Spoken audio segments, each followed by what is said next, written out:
बन जा, यसु तू मेरा जोर बन जा, यसु तू मेरा जोर बन जा, यसु तू मेरा जोर बन जा। कदे जंग इब्लीस तो ना हारा, कदे जंग इब्लीस तो ना हारा, यसु तू मेरा जोर बन जा, यसु तू मेरा जोर बन जा। पकड़ू दिया दे तलवारा, पकड़ू दिया दे तलवारा, यसु तू मेरा जोर बन जा, यसु तू मेरा जोर बन जा, यसु तू मेरा जोर बन जा।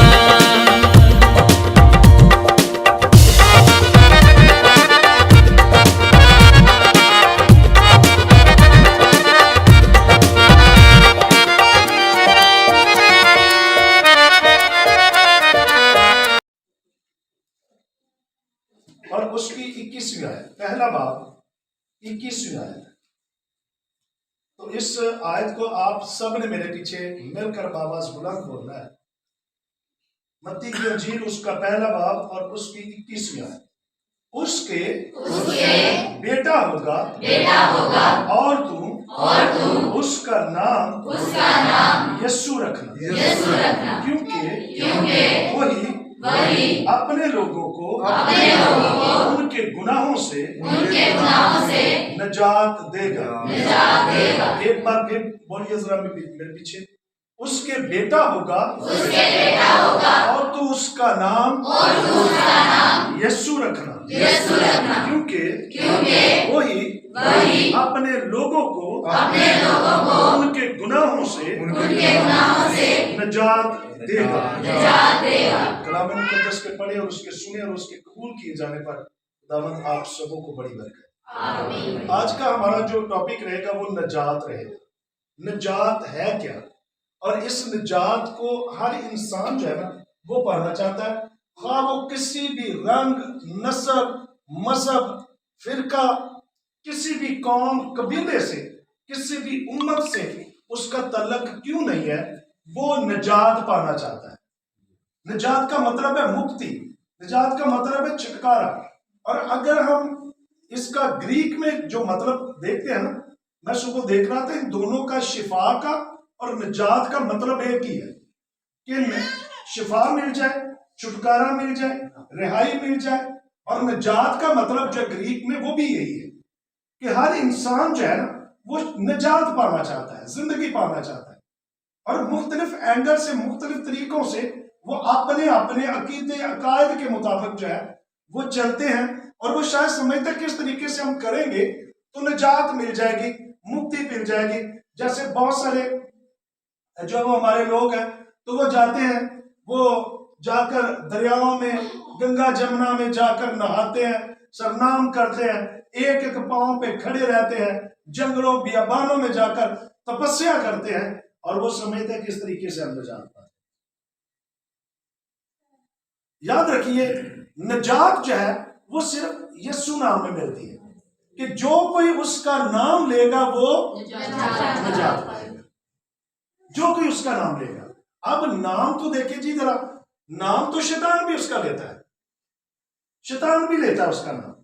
अब असल में इसका जो मतलब है, इसका जो मतलब है कि जो कोई उसे अपना शाफी, जो कोई उसे अपना निजात दहिंदा मानेगा, जो कोई उसे कलामे मुजस्सम मानेगा, जो कोई मानेगा कि वो मुआ, दफन हुआ और तीसरे दिन मुर्दों में से जी उठा, जो अपनी जिंदगी उसे देगा, जो ये कहेगा कि यीशु मसीह सलीब पर हुआ है, जो ये कहेगा कि उसने मेरे गुनाहों के लिए अपने आप को बलिदान कर दिया, कुर्बान कर दिया, अपने आप को पेश कर दिया, वो निजात पाएगा। हर इंसान जो है वो निजात पाना चाहता है। और यहां पे लिखा है कि वो ही, इसका मतलब कि ही इज द ओनली, कि उसके अलावा कोई दूसरी मबूद नहीं है, इसके अलावा कोई दूसरी हस्ती नहीं है। लिखा है वो ही, इसका मतलब कि सिर्फ एक ही है, इसके अलावा कोई नहीं है। लिखा है वो ही अपने लोगों को गुनाहों से। आज भी देखे जरा, मैंने तो खैर अपने चर्च में ये ड्रामे और टैबलो जो है मैं अपने चर्च में नहीं करने देता। मैंने ये अपने चर्च में से निकाल दिया। मैंने कहा अब बड़े बड़े खादम जितने मर्जी करें, मुझे उससे कोई सरोकार नहीं। मैं नहीं कहता कि वो क्यों कर रहे हैं, मैं किसी पर तनकीद नहीं करता। मैं सिर्फ अपने चर्च का जिम्मेदार कि मैं अपने चर्च में ये ड्रामा ही होता है जी, और टैबलो मैं ये अपने चर्च में नहीं करने देता। मैं कहता हूं अब ये देखें जरा, अगर ड्रामे टैबलो ही करते हैं तो ये सिर्फ सीजन है ये सीजन वाइज, और ये सिर्फ मंथ 1-2 मंथ, मेरा ख्याल बहुत सारे तो बेटियां बेटे 2-2 3-3 महीने पहले रेसल करना शुरू कर देते हैं। फिर ड्रामे ड्रूमे करने हो तो 3 महीने पहले 2 महीने पहले ये सारी चीजें करना शुरू कर देते हैं, और फिर 24 की नाइट को करके तो उसके बाद फिर करते नहीं करते। मैं पिछले दिनों में शेखपुरा में था, तो वहां पे लोगों ने बुलाया, तो वहां पे बेटियां थी इतनी बड़ी, तो उन्होंने वो टैबलो वगैरह किया। तो मैंने फिर बाद में पूछा कि आपको कुछ 7 वर्सेस बाइबल में से मुझे सुना, तो 7 वर्सेस नहीं है, 7 आयता। तो असल में मैं कहता हूं कि इससे भी ज्यादा अच्छा हो सकता है कि हम टैबलो ड्रामे की बजाय हम बाइबल मुकद्दस में बेटों को बहुत सारी आयतें सिखाते, वर्सेस सिखाते, कलाम सिखाते, उनको यहाँ पे खड़ा करके छोटा उनको बोले कि आप टॉपिक ले और फिर उस पर बोलना शुरू करें। और आप देखिए, अगर एक बच्चा जो है वो अगर 10 वर्ष याद कर ले, सिर्फ 10 आयता, तो वो बूढ़ा भी हो जाएगा, तो उसकी जिंदगी से वो 10 वर्ष जिंदगी, वो अपनी दुआ में जब वो 10 वर्ष बोलेगा, यहाँ पे कोई बेटी 10 आयतें यहाँ पे सुना देना, तो मेरा ख्याल कि सब देखकर हैरान हो जाएंगे कि बड़ी बाइबल आ गई। ऐसे ही है ना, तो ये बूढ़े होकर भी नहीं हटेंगी, और फिर ये परमानेंटली रहेंगे आपकी जिंदगी के। अब हम इस तरीके से अपने टाइम को वेस्ट करते हैं, और शायद हम समझते हैं कि ये बहुत कुछ है। इब्लीस का ये बहुत बड़ा मंसूबा है कि वो गाने नहीं, हम गीतों में जो डांस करना शुरू करें। तो ये इब्लीस का सारा काम है कि चलो इधर नहीं देना, वो इधर ला देंगे, इधर तो काम चलता नहीं। तो हमारे तो पहले ही बड़े तेज है जी हमारे बेटे बेटियां, तो इनको तो कहा जाए तो ये तो पहले बड़े ऐसे काम पे इनको तो मौका मिलना चाहिए, तो ये तो पहले बड़ा करना शुरू कर देते हैं। तो ये सिर्फ आरजी है, ये सारे ड्रामे टैबलो ये आरजी है। हम खुशी जो है, हमें खुशी देखिए, इधर बहुत सारे लोग कहते हैं कि यीशु मसीह 25 दिसंबर को जो ना, वो बाइबल मुकद्दस में 25 दिसंबर नहीं लिखा हुआ, और भाई हम 25 दिसंबर नहीं मनाते, हम 25 दिसंबर नहीं मनाते। हम यीशु मसीह इस दुनिया में डेट कोई भी हो, दिन कोई भी हो, हमें इससे कोई सरोकार नहीं है, लेकिन हमारे बुजुर्गों ने एक दिन मुकर्रर कर दिया ताकि एक ही दिन में, एक ही वक्त में हर जगह पे ये जश्न जो है वो मनाया। यीशु मसीह इस दुनिया में आए थे, अब देखिए वो बच्चा बनकर इस दुनिया में आए थे, अब वो बच्चा बनकर नहीं आएंगे। अब जब वो आएंगे तो जज बनकर आएंगे, अदालत करने के लिए आएंगे। अब वो नहीं आएंगे कि अब आपको गुनाहों से निजात देने के लिए, माफी देने के लिए जब आएंगे, अब ऐसा जो है वो हरगज नहीं होगा। अब नहीं ऐसा होगा। एक आदमी था, तो उसने मर्डर कर दिया, कत्ल कर दिया, और उसने ना खुदकुशी करना चाहिए कि भाई मैं ऐसे पकड़ा जाऊंगा तो बाद में मेरे लिए बड़ा मसला बनेगा, तो कत्ल करके ना, तो उसने नहर में छलांग लगा, और वहां पे एक बंदा खड़ा था, उसने भी छलांग लगाई और उसको पकड़ के बाहर दिया। बाहर जब लेके आया तो उसको बचा लिया, और कुछ दिन हुए कि उन दोनों का फिर आमना सामना। अब जिसने बचाया था वो एक जज था, और जो खुदकुशी करना जा रहा था वो एक कातिल था। और अब जब उसका केस सुना गया तो जज ने ऑर्डर कर दिया कि इसको सजाए मौत दी जाए। अब वो जो कातिल था उसने कहा कि मैं तो उस वक्त खुदकुशी कर रहा था, तो फिर आपने उस वक्त क्यों मुझे बचाया? अगर आज सजा ही सुनानी थी तो फिर उस वक्त मैं मरना जा रहा था तो मुझे रहने देते।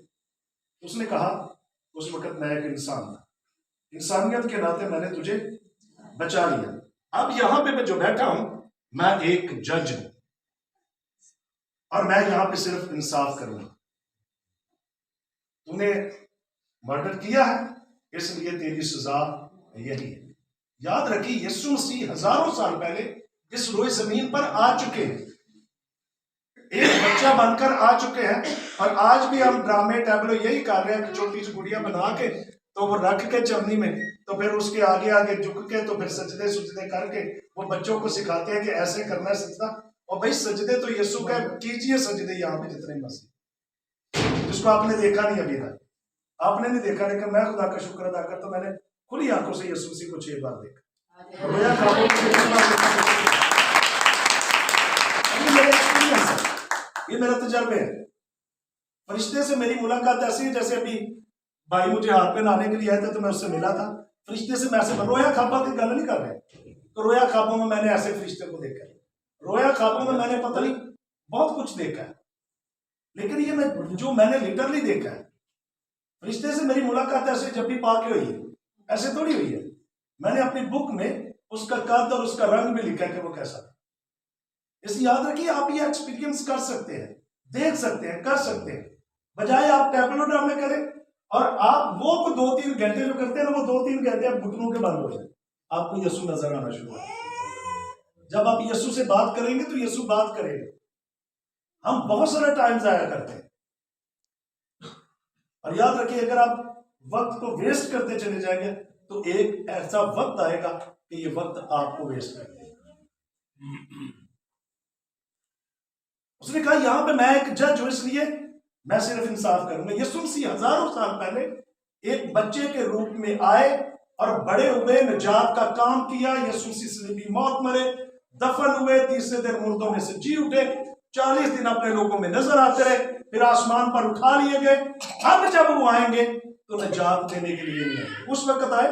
ये पहले आमदेसानी जो हो चुकी है, अब हम तैयारी कर रहे हैं दूसरे आमदेसानी कि यीशु मसीह फिर आने वाले। कितने लोगों का ईमान है कि यीशु फिर आने वाला है? अब वो छोटा सा बच्चा बनकर नहीं आएगा, अब वो निजात देने के लिए नहीं आएगा, अब लोगों को गुनाहों से छुड़ाने के लिए नहीं आएगा, अब लोगों को दावत देने के लिए नहीं आएगा कि आप तौबा करो और निजात पाओ, आसमान की बादशाही नजदीक। अब ये सब कुछ नहीं करने के लिए। अब जब यीशु आएंगे तो सिर्फ और सिर्फ जज बनकर आएंगे, वो अपने लोगों को लेने के लिए आएंगे। जो उसके होंगे उनको वो अपने साथ ले जाएगा, बाकी फिर यही करा जाएगा, वो नहीं जाएंगे। यीशु मसीह के बारे में अब ये जो निजात देने वाला जिसके बारे में लिखा है कि वही अपने लोगों को गुनाहों से निजात देगा। अब जो इसके बारे में लिखा है कि वही, अब ये वही है कौन? जिसका नाम क्या है जी? यीशु मसीह नासरी। अब यीशु मसीह के बारे में कम से कम 300 से ज्यादा नबूवतें हुई बाइबल मुकद्दस में। बाइबल मुकद्दस में यीशु मसीह के बारे में 300 से ज्यादा नबूवतें हुई। पैदाइश में पढ़ते हैं तो लिखा है कि वो औरत की नस्ल से पैदा हुआ। और यहां पे देखे जरा, यहां पे जो लिखा है कि उसके बेटा होगा और तो उसका नाम क्या रखना? यीशु रखना। चलो 20वीं आयत जरा पढ़ते हैं। तो 20वीं आयत लिखा है, वो इन बातों को सोच रहा था। कौन जी? यूसुफ। अब सोचिए जरा, यूसुफ को जब पता चला, अब यूसुफ जो है और मरियम जो है, मरियम उसकी मंगेतर है और यूसुफ जो है वो उसका क्या जी? शौहर। इसका मतलब है कि इनका निकाह हो चुका था। पहले ऐसे ही होता था, निकाह हो जाते थे, बाद में रुकते। अब बहुत सारी जगहों में पहले छोटे बच्चों को भी निकाह हो जाते और बाद में फिर बड़े हो जाते, फिर उनको रुश्ती करते थे। तो यहाँ पे मंगेतर तो नहीं लिखा यूसुफ के बारे में, क्या लिखा जी? शौहर। इसका मतलब है शौहर किसको, जब शादी हो जाती तो फिर ही शौहर है। अगर मंगनी हुई है तो फिर क्या जी? मंगेतर। यहाँ पे क्या है? शौहर। आप सोचिए जरा, यहां पे जब मरियम के पास फरिश्ता आता है तो वो कहता है तुझ पर खुदा का फजल हुआ है। और फजल कैसा है कि तू क्या होगी? हामला होगी, और फिर तेरे और फिर तो उसका नाम क्या रखना? और जब उसने सुना तो उसने कहा मैं किसी मर्द को नहीं जानती। और आप सोचिए जरा, एक कुंवारी औरत, एक कुंवारी जो बेटी है, अगर उसके बारे में पता चल जाए कि इसकी शादी अभी हुई नहीं है और ये प्रेग्नेंट है, तो फिर उसकी हालत क्या होगी? उसकी सिचुएशन क्या होगी? उसके बारे में मुआशरा क्या सोचेगा, उसके बारे में उसके माँ बाप, उसके बहन भाई, उसके अपने रिलेटिव और उसके अपने जो रिश्तेदार हैं और उसके अपने घर वाले और फिर उसके बस्ती वाले, वो क्या क्या उसके बारे में सोचते होंगे।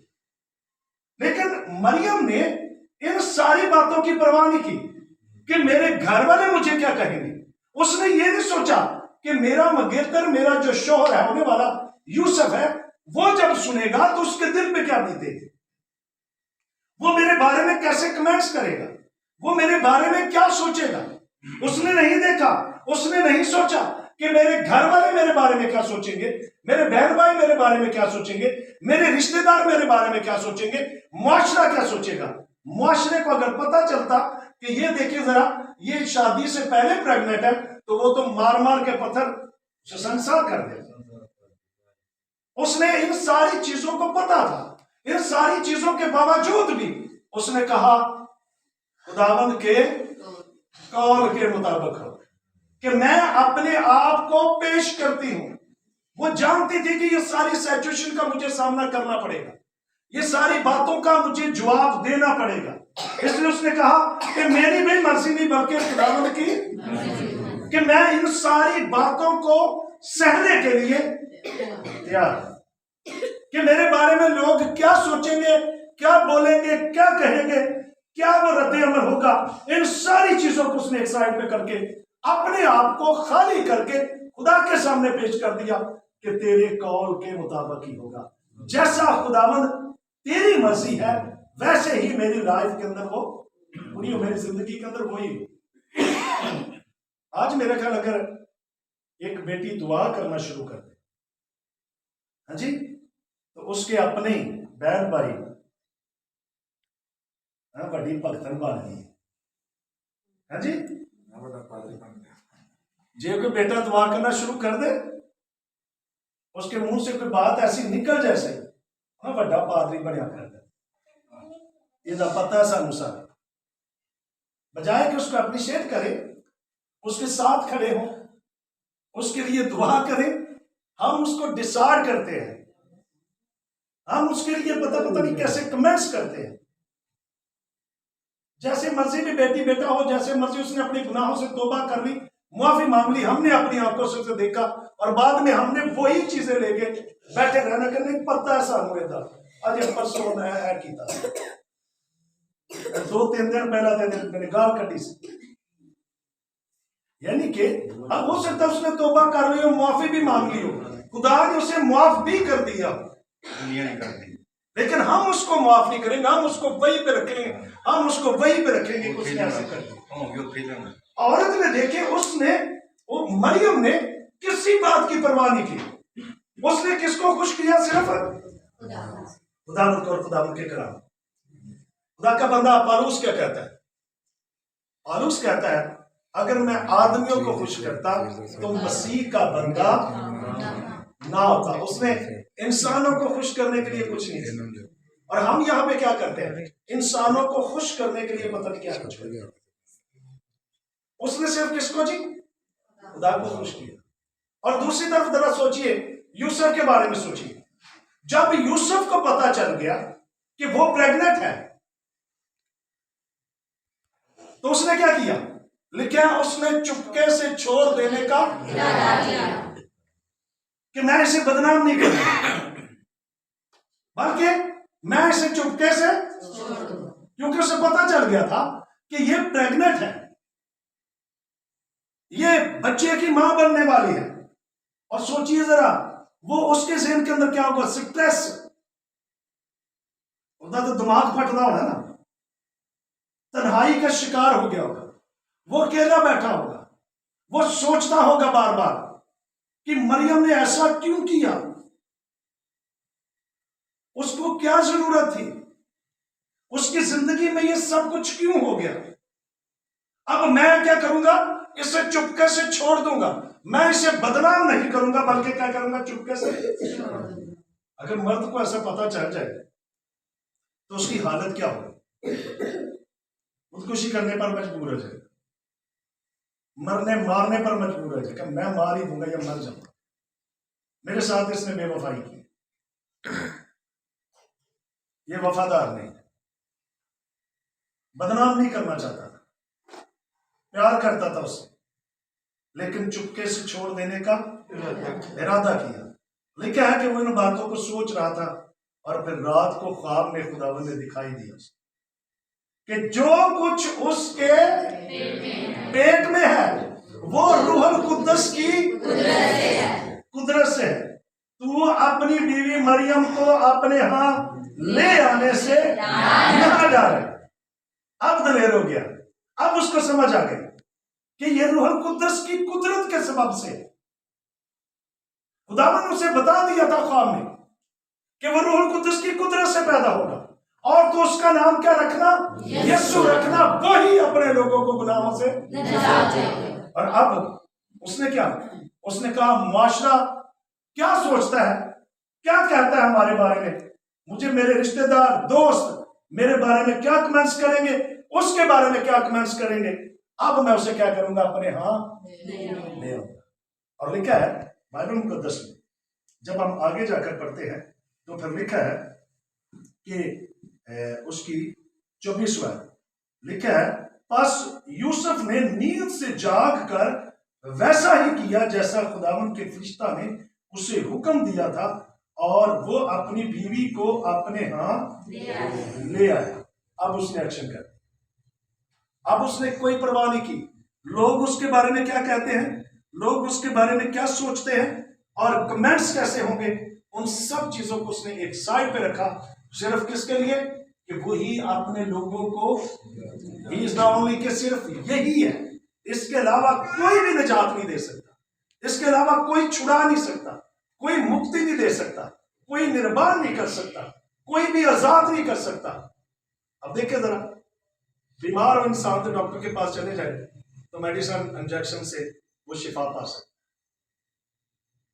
लेकिन गुनाह से शिफा नहीं मिल सकती। किसी भी डॉक्टर के पास चले जाए, बल्कि किसी नबी के पास भी चले जाए, बल्कि जितने भी नबी आए उन सब ने आकर कहा कि सिर्फ वही निजात दे सकते। यसाया आकर क्या कहता है कि हमारी खातर उस पर सियासत हुई, वो हमारी खातर मारा कूटा सताया गया और हमने उसे रद्द कर दिया। हमने समझा कि खुदा का ये मारा कूटा सताया हुआ, और उसके मार खाने से हमने क्या पाई है, शिफा पाई। का बंदा दाऊद क्या कहता है, अभी ज़बूर 27 हम गा लें कि वो मेरी निजात है, वो मेरी निजात हुआ है, वही सिर्फ मेरी निजात, वही निजात दे सकता है। लिखा है कि वो रूहुल कुद्दस की कुदरत से पैदा होकर वो खुदा ताला का बेटा कहलाएगा। यीशु का मतलब क्या है, यहोवा नजात है। यीशु का मतलब क्या जी, यहोवा नजात है, छुड़ाने वाला, बचाने वाला, नजात देने वाला, मुक्ति देने वाला। और आज हम जिसकी बर्थडे मना रहे हैं, किसी नबी की नहीं मना रहे। मैं फिर बता रहा हूं कि किसी नबी की नहीं मना रहे। क्या हम किसी नबी की जो है पैदाइश मना रहे हैं? अब देखिए जरा, अगर हम यही करते हैं तो फिर हमारे तो और दूसरों में तो फर्क ही कोई नहीं। बर्थडे तो वैसे भी जिंदा की होती है ना। तो यीशु मसीह मरे, दफन हुए और तीसरे दिन मुर्दों में से जी उठे, इसलिए जिंदा है। हमें से देखकर बहुत से लोग और भी केक को काट रहे हैं, काटते रहेंगे, है जी। बेशक उनका जिंदा है कि नहीं है, लेकिन हमारा खुदावंद जो है वो हम जानते हैं कि हमारा जो यीशु है, हमारा जो खुदा है वो क्या है, जिंदा है। वही सिर्फ निजात दे सकता है। निजात को समझने के लिए गुनाह का समझना बड़ा जरूरी। बाकी अदम में गुनाह हो और वो शायद अपने आप को छुपा रहे हैं कि हम छुप जाए, गुनाह करके हम छुप जाए। गुनाह करेंगे तो छुप नहीं सकते, गुनाह नंगा करता है। गुनाह करके छुप नहीं सकते, बल्कि लिखा सब ने गुनाह किया और खुदा के जलाल से। आप सोचिए जरा, गुनाह बाकी अदम में हुआ था तो हम कहां पे थे? लिखा सब ने गुनाह किया और खुदा के जलाल से। इसका मतलब है कि जब आदम और हवा ने गुनाह किया तो हम उनके अंदर ही थे। ये जीन्स नस्ल दर नस्ल चलने वाला जीन्स है। इसलिए वो आदम और हवा ने गुनाह किया और हम उनके अंदर थे, और वो जीन्स फिर हमारे दादा परदादा में आया, और फिर उसके बाद हम में, और हम हमारे बाद हमारी नस्लों के अंदर ट्रांसफर। सब ने गुनाह किया और खुदा के जलाल से महरूम हो गए, और गुनाह की मजदूरी जो है वो मौत है। और खुदा ने एक मंसूबा बनाया था। मंसूबा ये था कि एक ऐसा बंदा, एक ऐसा इंसान जिसने कभी भी गुनाह ना किया, जिसकी जिंदगी में कोई गुनाह ना हो, वो सिर्फ निजात दे सकता है। वहां पे एक साइन दिया गया था।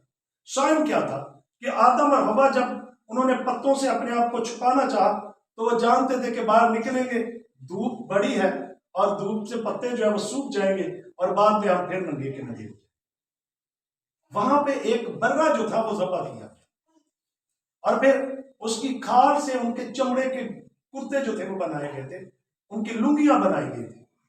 और फिर वहां पे जो बर्रा ज़बह हुआ था, इसलिए तो बाइबल मुकद्दस में आगे मुकाशवा की किताब के अंदर लिखा कि अज़ल से ज़बह किया हुआ बर्रा ही कुदरत, इज्जत, हम तारीफ, बुजुर्गी के लायक।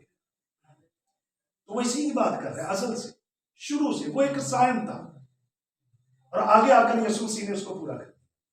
यीशु मसीह मेरी और आपकी खातिर बरहना हुआ।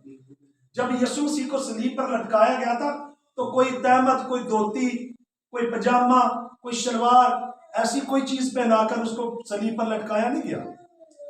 यीशु मसीह को बरहन्ना, नंगा लटकाया गया, और ये शर्मिंदगी थी। और मेरी और आपकी शर्मिंदगी को ढांपने के लिए यीशु मसीह खुद उस शर्मिंदगी में चले, ताकि हम आजाद हो सके, हम बचाए जा सके। मेरे मुंह पे थूका जाना था, आपके मुंह पे थूका जाना था। और आप देखिए जरा, अगर बेटी के मुंह पर उसका बाप थूक देता ना, तो वो 7 दिन तक नापाक रहते। यीशु जानते थे मेरी बेटी के मुंह पर थूका जाएगा, मेरे बेटे के मुंह पर थूका जाएगा, और वह नापाक की हालत में रहेंगे। इसलिए यीशु के मुंह पर थूका गया, ताकि हम पाक साफ हो सके, हम आजाद हो सके, हम जिंदगी पा सके।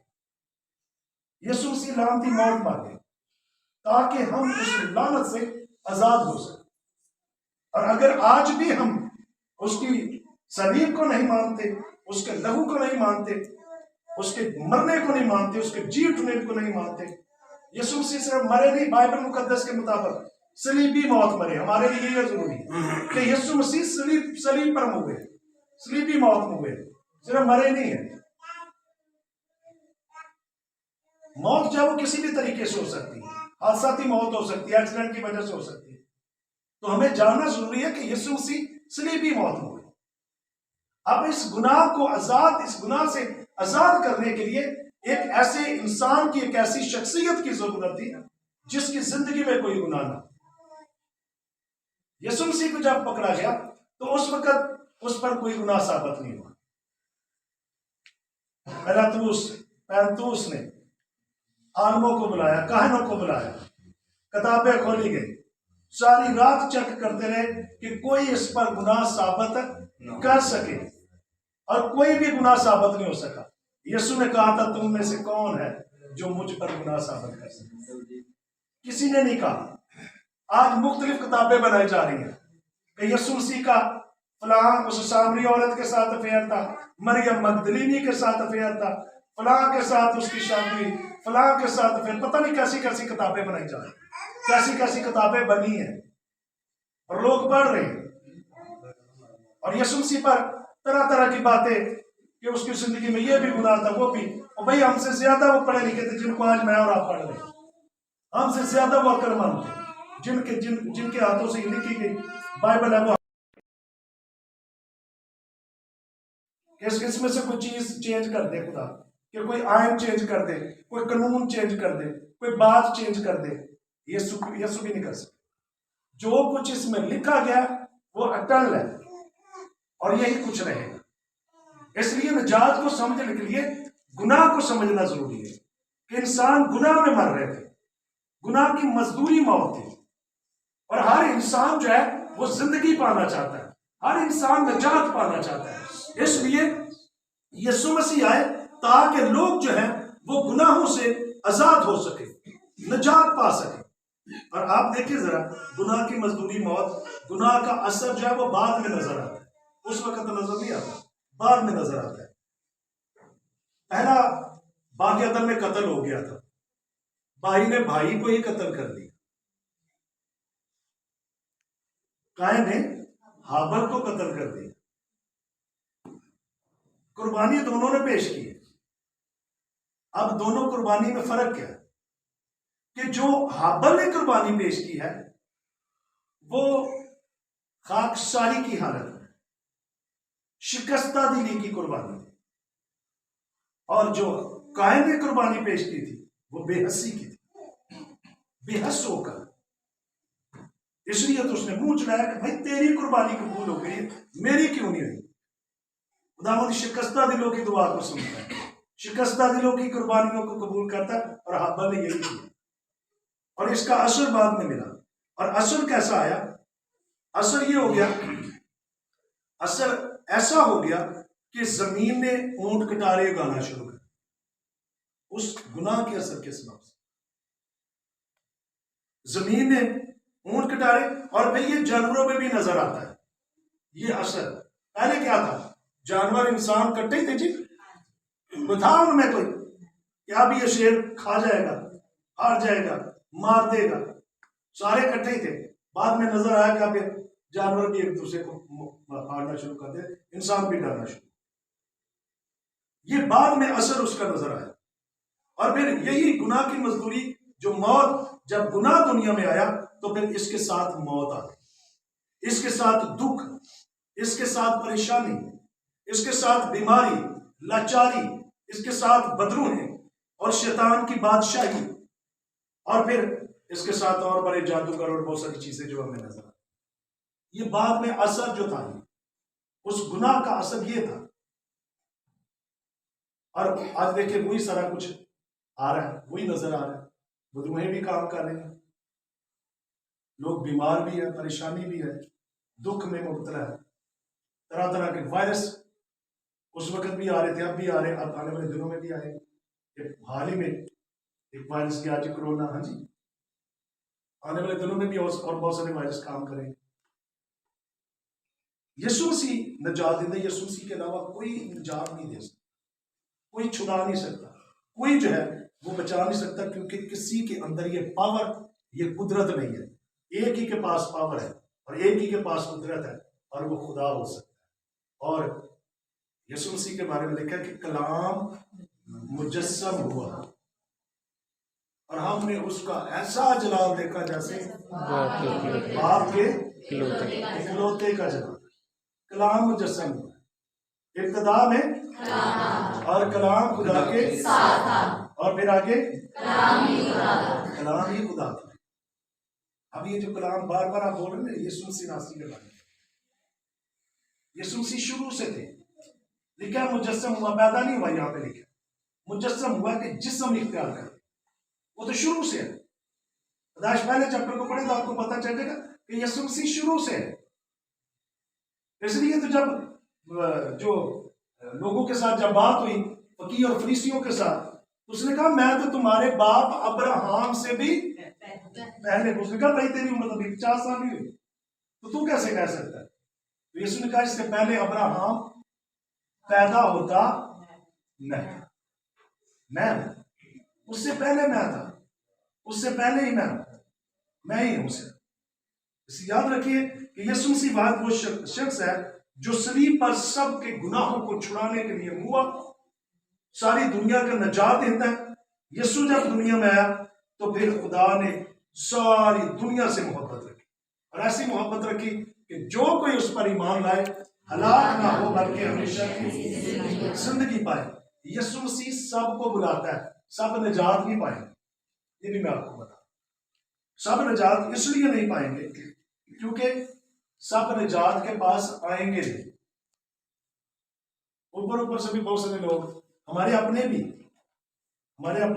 इसलिए तो उसने कहा कि भाई ये जबान से तो क्या करते हैं मेरा, मगर इनके दिल मुझसे दूर है। ये जबान से सब कहते हैं, तो जुबान से जितना मर्जी कर ले यीशु, जितने मर्जी गीत लिख ले, गा ले, बजा ले, तो उनका कोई फायदा नहीं होने वाला जब तक आप दिल से उसे कबूल नहीं करते, दिल से नहीं मानते। वो सबको बुलाता है, और जो कोई उस पर ईमान लाएगा हलाक नहीं होगा बल्कि हमेशा की निजात सिर्फ उसी को मिलती है जो अपने गुनाहों से तौबा करता है और उससे अपना निजात दहिंदा कबूल कर लेता है। सिर्फ निजात उसको मिलती है। आप में से कितने हैं जिन्होंने उसे कबूल किया, दिल से कबूल किया, और कितने हैं जो आज अपनी जिंदगी उसे देना चाहते? जो जिंदगी सबने कबूल किया, हाँ जी, सबने कबूल किया, शाबाश, वेरी गुड। ये पहला काम है कि आपने यीशु मसीह को कबूल किया।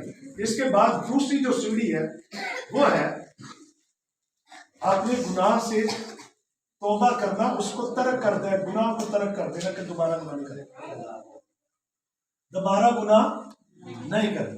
फिर इसकी तीसरी सीढ़ी है कि आप बपतिस्मा लें। कितने लोग हैं जिन्होंने बपतिस्मा लिया? हाँ, तो पहला तो खड़े हुए सब यीशु मसीह को कबूल किया, तौबा की थी। और भाई तौबा का मतलब है मर जाना, ठीक है। तो जो बंदा मर जाता है तो फिर उन्होंने घर रख छड़ीदा, क्यों? उन्होंने दफन करके आई घर च रहेगा तो की होएगा? हाँ जी, स्मेल आएगी। आप सोचे जरा, आप कितने जिन्होंने कबूल किया है, तौबा की है, तो दफन हुए ही नहीं है, तो फिर की हालत रहेगी? जी, स्मेल ही मारनी। और जितनों ने कबूल कर लिया ना, वो आगे स्टेप लें कि वो बपतिस्मा भी लें, और इसके बाद आप खुदा के साथ जुड़े रहिए जब तक आप रूहुल कुद्दस, कहीं को रूहुल कुद्दस पहले मिल जाता है, इसमें कोई बात नहीं है। कहीं रूहुल कुद्दस उनको बच्चों चुप करो भाइयों, कहीं जो है वो लोग जो है पहले रूहुल कुद्दस से भर जाते हैं और बाद में वो पानी का बपतिस्मा लेते हैं। कहीं पानी का बपतिस्मा पहले ले लेते हैं और बाद में उनको पाकरू मिल जाता है, ठीक है। तो इसमें कोई ऐसी बात नहीं है। अगर आपको पाकरू पहले मिल चुका है तो आपके लिए इजी है कि आप जो है ना वो पानी का बपतिस्मा लें। अब बहुत सारे लोग डरते रहते हैं, डरते पता बड़ा काम कर रहे हैं। बड़ा काम केड़ा? वो बड़ा जेड़ा सब तो बड़ा काम तो कर रहे हैं सब कि तौबा कर ली है, माफी मांग ली है, यीशु मसीह को कबूल कर लिया है, अपने गुनाहों से तौबा कर ली है। तो बाकी जो छोटा काम है ना छड़ देने, वो नहीं, अजे गुनाह हो जाता है, अजे गाल निकल जाती है, अजे गुस्सा आ जाता है, अजे साड़ी जिंदगी दे विच भी। अगर आप ये सोचते रहते ना कि मैं अपनी जिंदगी से इस चीज को निकाल के तो फिर मैं बपतिस्मा लूं, तौबा करूं, तो ये आप जिंदगी भर नहीं कर सकते, नहीं हो सकता। अगर ये इंसान कर ही सकता था तो फिर यीशु के आने का कोई फायदा नहीं। अगर इंसान खुद ही अपने आप को ठीक कर सकता कि मैं ये भी कर लूंगा, ये भी कर लूंगा, तो फिर यीशु के आने का कोई फायदा नहीं, क्योंकि हमसे ये हो नहीं सकता, हमसे नहीं हो सकता कि हम खुद से निजात पा लें। ये सिर्फ यीशु कर सकता है कि वो मुझे और आपको निजात दे दे। मुझे और आपको सिर्फ उसके पास आने की जरूरत और फिर आगे कलाम के मुताबिक चलने की जरूरत है। जैसे जैसे आप चलते चले जाएंगे आप खुदा की कुर्बत, उसके करीब होते चले जाएंगे, और जब आप उसके करीब होते चले जाएंगे तो फिर आप उसका चेहरा भी देख पाए, आप उसे देख पाए। सिर्फ मैंने नहीं देखा, बहुत सारे लोगों ने देखा, बाइबल मुकद्दस में बहुत सारे लोगों ने देखा। और मैं तो किसी चीज के पीछे जब पड़ जाता हूँ, मैंने प्रोफेसर ने जब मेरी बात हुई ना तो मैंने कहा कि मैं ना बस इनको कहूंगा नहीं कि मेरे घर में है, दादा तू लेके आ जाए। मैंने रोजे रखे, 12.5 साल गुजर गए। 12.5 साल में मैंने रोजे रखे, दुआ की। मैंने कहा खुदावंद मैंने कहना नहीं इनको, खुदावंद तूने खुद इनके दिल में डालना है, तो ये खुद कहे कि मैंने आपके एरिया में आना, आपके घर आना, मैंने नहीं कहना। 12.5 साल रोजे दुआ की। तो फिर बाद में एक दिन मुझे कॉल आई, मुझे कहने लगे कि मैं अलेक्जेंडर बात कर रहा हूँ। मैंने कहा कौन अलेक्जेंडर? कहने लगे प्रोफेसर है फर्स्ट मंडे वाले। तो मैं यकीन मारे मैं ताड़े मार मार के मैंने रोना शुरू कर दिया बच्चों की तरह फोन पे। मुझे कहने लगा हुआ क्या है? मैंने कहा सर ऐसे मैं आपकी बात सुन के तो मैं खुश हुआ। कहने लगे मैं आपके एरिया में आ रहा हूँ, तो मैंने और ज्यादा रोना शुरू कर दिया। तो मुझे कहने लगे कि मैं अक्सर आप मुझे मिलते तो आप मुझे कहते कि मैंने कहा नहीं, मैंने खुदावन को कहा था कि खुदावन मैंने नहीं कहा, ये खुदा है। तो मुझे पता है क्या कहते हैं लीचड़ बंदा और ये सच है। मैं कभी भी खुदा की जुली में ऐसे गया हूँ तो मैं कहूँगा खाली आ गया, ऐसे नहीं मैं जाता। मुझे इतना मैं रोता चलाता हूँ खुदावन। मैं ना अब्राहम को मैंने देखा, क्योंकि बाइबल मुकद्दस में बहुत सारे लोगों ने तजर्बे की। आप एक्सपीरियंस किया करें, तजर्बे किया करें, जो बाइबल में नबियों ने किए ना आप भी कीजिए। जैसे अब्राहम के पास फरिश्ते आते थे, मिलते थे ना, तो मैंने यही से बात सीखा। तो मैंने कहा अब्राहम के पास फरिश्ते आते तो मेरे पास क्यों नहीं आ सकते भाई, मेरे पास भी आने चाहिए। अब देखिए यूहन्ना आरफ आसमान पे गया जी, ऐसे ही है ना, तो इसको मुकाशवा मिल गया। तो मैं बड़ा रोता था, मैंने कहा मैं भी आसमान पे जाना चाहता। उसके बाद मैं 3 बार आसमान पे गया, आसमान की सैर की मैंने। तो ऐसे एक्सपीरियंस किया करें। मैं चाहता था कि मैं अब्राहम को, मैं दाऊद को मैं मिला, दाऊद को मैंने देखा, एलिया को मिला, यर्मिया को मिला, एलिशा को मिला, लेकिन मैं अब्राहम को इतना देखने का मुश्ताक, इतना मैं रोता हूँ, अब भी रोता हूँ कि मैंने उसे देखना। यीशु को मैंने देखा, अब्राहम पता नहीं क्यों मैं उस पर मेरी सुनियत की हुई है कि मैंने उसे देखना ही देखना। मुझे वैसे ही शौक है कि मैं देखूं। आप एक्सपीरियंस कर सकते हैं, और ये एक्सपीरियंस सिर्फ यीशु में हो सकता है, वैसे नहीं हो सकता। अगर आप यीशु में हैं तो फिर आप बड़े बड़े एक्सपीरियंस कर सकते हैं, नबियों वाला एक्सपीरियंस कर सकते हैं, आप कर सकते हैं। मत सोचिए एलिया अली कह के हमारी तरह इंसान था, हम तबीयत जैसी, मेरे तबीयत थी ना, गुस्सा आता था, आपको भी गुस्सा आता, उसे भी आता। तो मत सोचिए, जब आप यीशु में आ जाएंगे तो यीशु आपको फिर आस्ता आस्ता उसमें ढलना शुरू हो जाएगा, वो आप में नजर आना शुरू हो जाएगा। फिर आप नहीं रहेंगे, फिर यीशु आएगा आपकी जिंदगी, और यीशु नजर आएगा, लोगों को भी यीशु नजर आएगा। शुरू में ऐसे ही होता है, जब आप यीशु को कबूल करते हैं तो शुरू में ऐसे होता है कि वो पुरानी इंसानियत जो होती है ना, वो फिर झलक नजर आती रहती है। जैसे जैसे आप यीशु में चलते चले जाएंगे तो वो फिर पुरानी इंसानियत जो है ना, वो आप में से निकलती चली जाएगी, और फिर आप नए इंसान बनते चले जाएंगे। आप पहले जैसे नहीं रहेंगे, आप पहले जैसे नहीं रहेंगे। मैं इतना जंगलालू, लड़ाकू, गाली गलोच करने वाला और फिल्में देखने वाला मैं भी चाहता था, और सच में बताऊं मैं पास्टर बनना ही नहीं चाहता। जब ये 96 में, सॉरी 1990 से पहले, तो उस वक्त ना प्रोफेसर साहब ने मेरे लिए प्रोफेसी की, तो मैं इधर उधर देख रहा था, मेरा नाम लेके प्रोफेसी की। मैंने कहा, मैं लाहौर में था, मैंने कहा मुझे तो यहाँ पे कोई जानता नहीं, तो ये मेरा नाम लेके तो वो मेरे सारे बुलंदे खोल देते हैं, और मुझे बड़ा गुस्सा आया। मैं सच कह रहा हूँ, मैंने कहा ये कैसे पास्टर हो सकता है, वो सारियां मेरी गलें दसी जा रहे हैं। तो मैं फिर जिसको कहते हैं ना वो गड़ा हो गया, मैंने कहा मैं नहीं इस मीटिंग में जाऊँ। हम तो सीधे सीधे वो गीत गूत गाए, कलाम सुना दिया, देता तो बाद में जाके फिर फिल्मा वेखिया, तो फिर अगले दिन संडे वाले दिन फिर चल। हम तो ऐसे ही थे। तो फिर मैं गया ही नहीं, कोई 2-3 साल नहीं गया, और तीसरी बार जब मेरे लिए खुदा ने कलाम किया तो उस वक्त मैंने तौबा की, माफी मांगी, और जो खुदा ने मेरी लाइफ के लिए बोला था ना, बिल्कुल वैसे। मैं आपको सच बताऊं, मैं जो बनना चाहता था मैं वो बन नहीं पाया। मैं चाहता था पास्टर भी बनना। मैंने कहा ये पास्टर वाला सिस्टम नहीं होना चाहिए, पास्टर की इज्जत जरूर करूंगा, तो पास्टर नहीं बनूंगा। मैं जाऊंगा इंडिया में, तो इंडिया जाके मैं फिल्मा का हीरो बनूंगा, यही था, मैं फिल्मा च जाना चाहिए, और मेरी बस यही शौक था। और जब मेरे लिए कलाम हुआ ना, तो मैं सच बताऊं, मैंने चर्च जाना छोड़ दिया। मैं पहले बाइबल पढ़ता था, मैंने बाइबल पढ़ना छोड़ दी, मैंने चर्च जाना छोड़ दिया। मैंने अब किसी खादम ने कहना कि आप ये हवाला निकालो, मैंने सबसे पहले निकालना, तिलावत मैंने करनी, गीत गाने, मैंने ये सारा कुछ छोड़ दिया। इसलिए छोड़ दिया, मैंने कहा अगर मैं बाइबल पढ़ता रहूंगा तो मैं तो पास्टर बन जाऊंगा, चर्च जाऊंगा तो फिर पास्टर बन जाऊंगा। ना मैं चर्च जाऊंगा, ना बाइबल पढ़ूंगा, ना मैं गीत गाऊंगा, ना मैं पास्टर बनूंगा, तो मैं अपने टारगेट पे फिट रहूंगा। बस तालीम हासिल करूँ, एजुकेशन पूरी हो जाए तो इंडिया चला जाऊंगा, वहां पे जाके फिल्में बनाऊंगा, वहां पे हीरो आऊंगा। तो यही बस मेरा ख्याल था। तो एक दिन मेरा वो स्टूडेंट कहता सर जी हम नहीं कभी दिल की, तब मैं नहीं अब नहीं करता।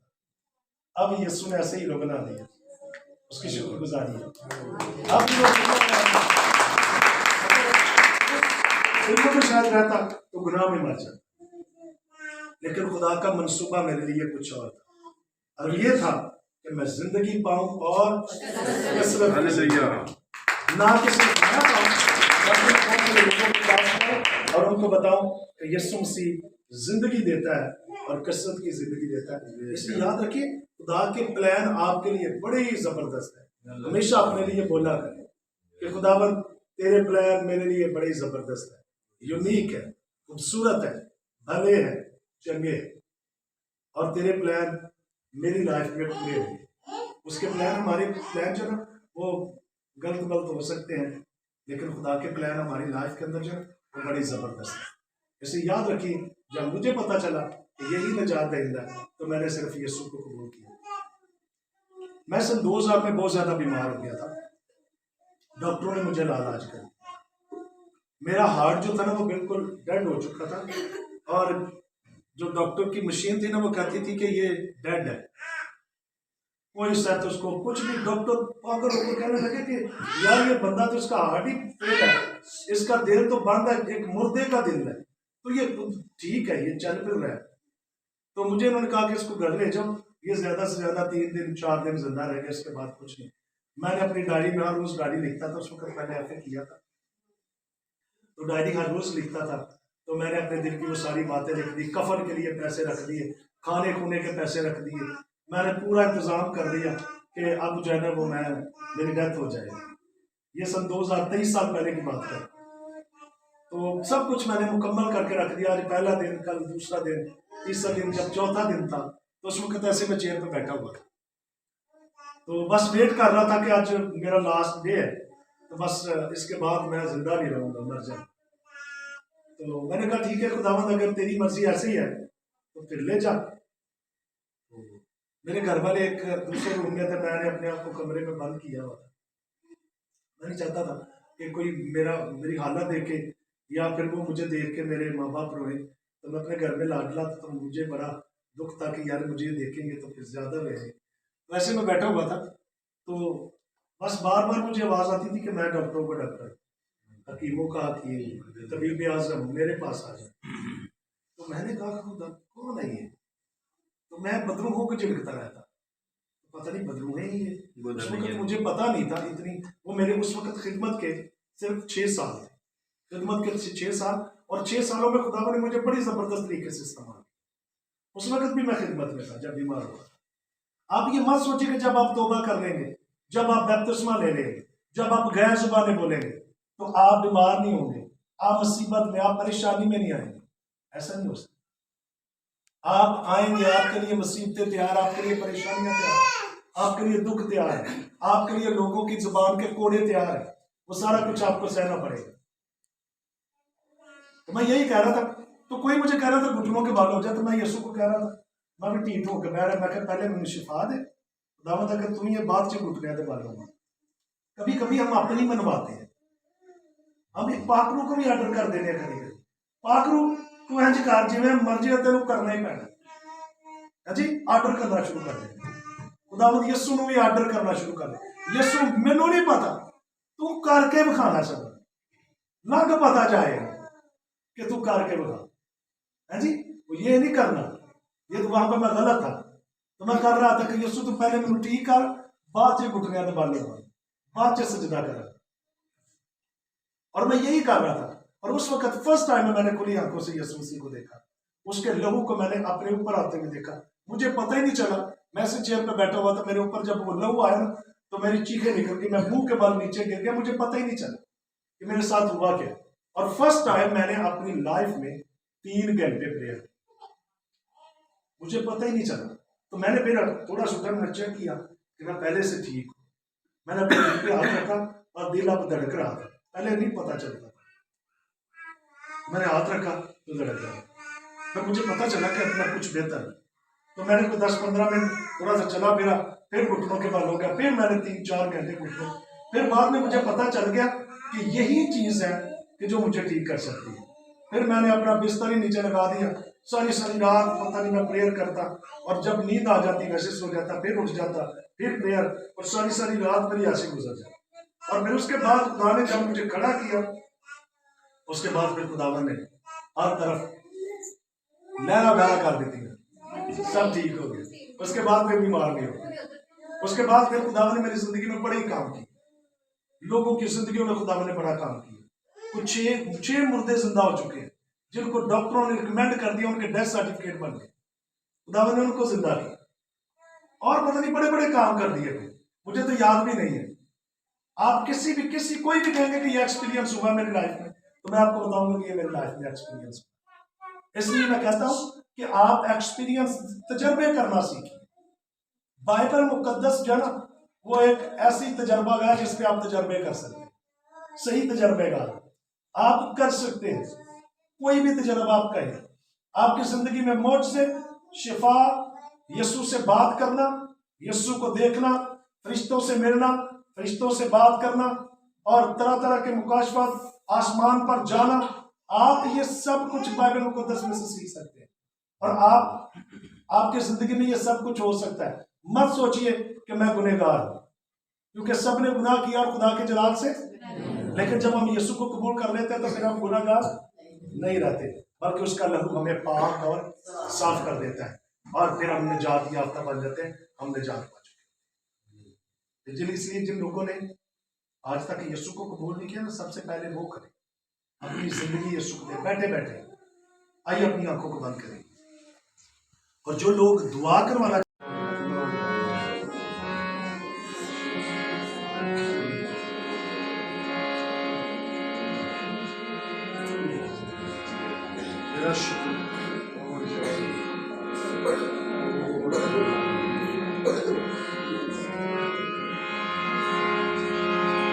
यीशु पाक है, वो पाक है,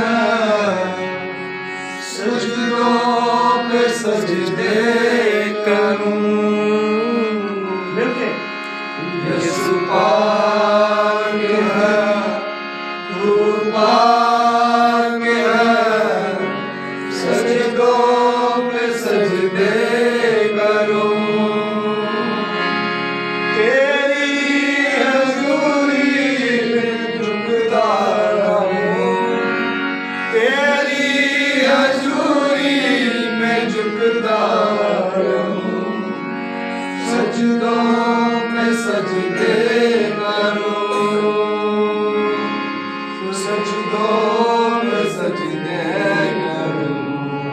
यीशु पाक है, यीशु पाक है, तू पाक है, सजदों पे सजदे करूं। यीशु पाक मिलके, तू पाक है, सजदों पे सजदे करूं। तेरी हजूरी में झुकता, तेरी हजूरी में झुकता रहूं, तेरी हजूरी में झुकता रहूं, सजदों पे सजदे करूं, सजदों पे सजदे करूं। यीशु पाक है, तू पाक है, सजदों पे सजदे करूं, सजदों पे सजदे करूं। आसमान कद तेरा, धरती है चौकी तेरी, आसमां तख्त तेरा, धरती है चौकी तेरी। बदला न बदले कभी, ऐसी है हस्ती तेरी। बदला न बदले कभी,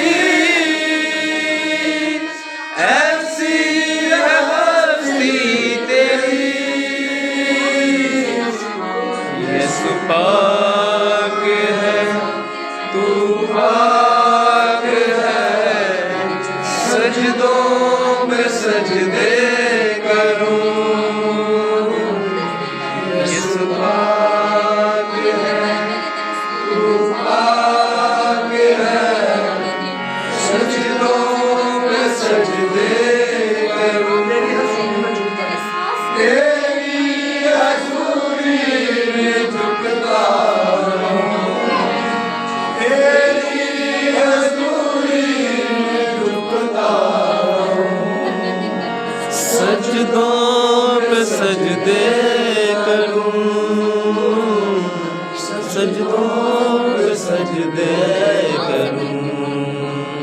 यीशु पाक है, तू पाक है, सजदों पे सजदे करूं।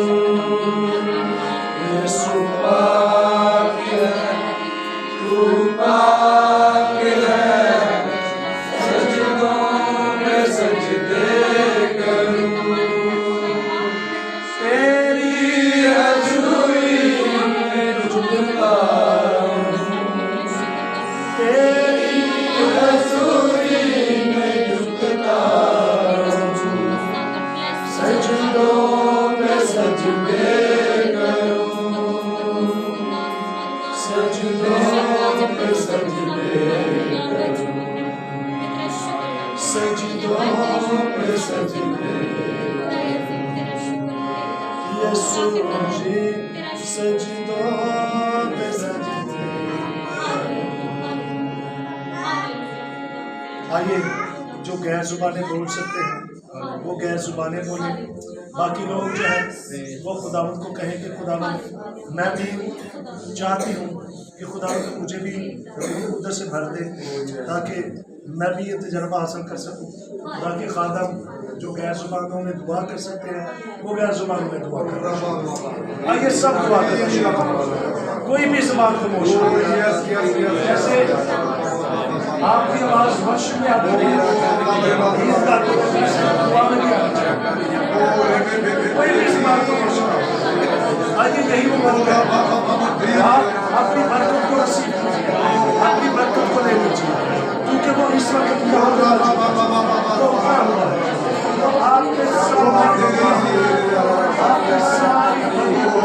आपके सारे शरारत, आपकी सारी नजासत अपने लहू से धोएगा। उसके लहू का एक ही कतरा आपको धो के वापस साफ करेगा। मैं बाप यीशु मसीह नासी के नाम में हम सब मिलकर तेरे चरण में आते हैं। वो अपने लहू से धो डाल, तेरे लहू के सबब से, तेरे लहू के वसीला से हमारी मखलसी है, निजात है, जिंदगी है, कसरत की जिंदगी है। हम तेरे चरणों में आए, तब चाहते हैं कि तू हमें बहा कर साफ कर। आज इनमें से कोई खाली न जाए, ये सब धुले तेरे लहू से बहा कर पवित्र हो। और आज खुदावंद जब इन लोगों को छुआ जाए तो ये अपनी बीमारियों से, दुखों से, परेशानियों से आजाद हो यीशु के नाम में। हर एक जुआ की,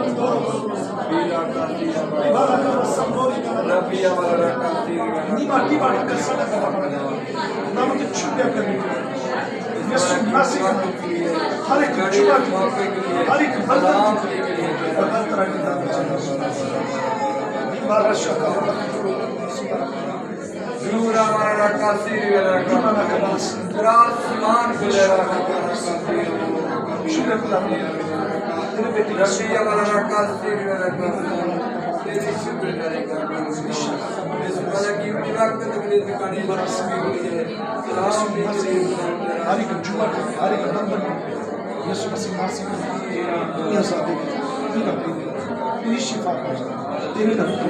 शिफा तेरे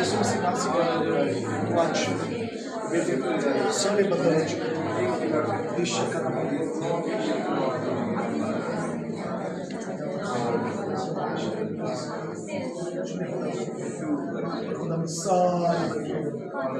सारी बीमारी, सारी कमजोरी, सारी लानत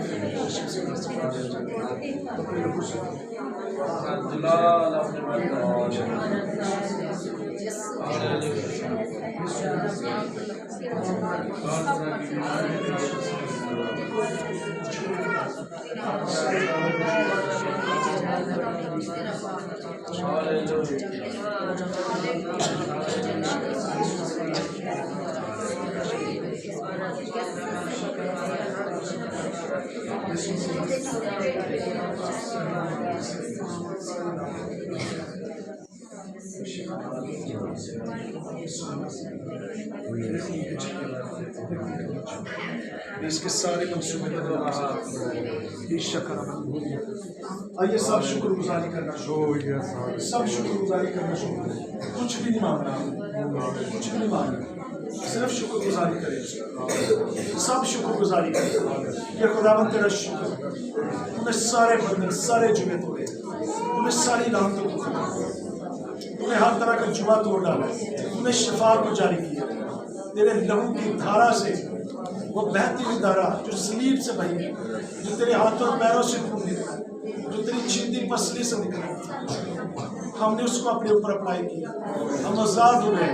तूने हमें धोया, तूने हमें पाक और पवित्र किया, तूने हमें गुनाहों से आजाद किया। आइए ईमान से बोलना शुरू करें। यीशु नासी के नाम में तो हर तरह के जुए और हर तरह के बंधन तोड़ देने की कुदरत, तो छुड़ा लेने की, बचा लेने की कुदरत नहीं है। नजात सिर्फ तू ही दे सकता है, तेरे अलावा कोई दूसरी हस्ती नहीं है जो नजात दे सके। जिंदा आसमानी बाप, हर तरह से फेवर मिले, तो हर तरह से संभाल महफूज करना, अपने नाम को जलाल में उठना, बाकी सारे वक्त में साथ और मदद करना। ये सब कुछ तेरे बेटे यीशु नाम में मांगते हैं। आमीन।